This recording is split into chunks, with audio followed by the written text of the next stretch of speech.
Is AI safe? Well, I guess that depends on what you mean by safe.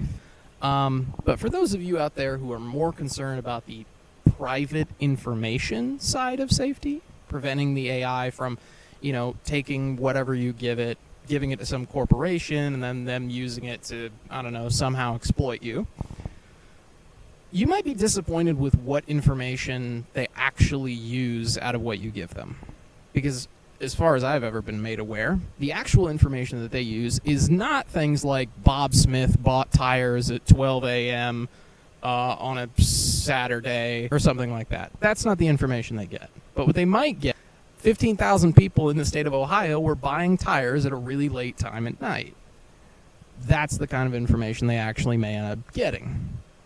Which is a bit underwhelming, because you're thinking, I think most people think, oh, wow, they're going to know everything about us. But what they really end up learning, most of the time, is general trends.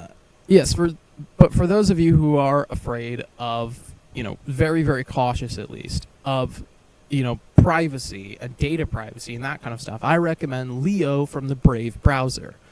Because the great aspect of it is the data gets sent out, it's encrypted, gets sent to Brave servers, not, Google or Anthropic, who runs Claude, or any of them. It goes to Brave's browsers, it encrypted, it decrypts it for a fraction of a second it takes for the AI to actually understand what was going on, and then re-encrypts it, and then deletes everything that it understood and that you said to it.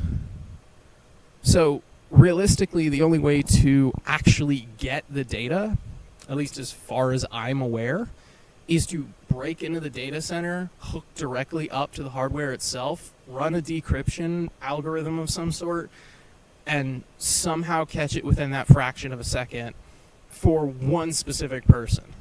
So you basically have to pull off a Mission Impossible type heist. Well, maybe not Mission Impossible, that's a bit much. But, a general action movie heist level of crazy stuff.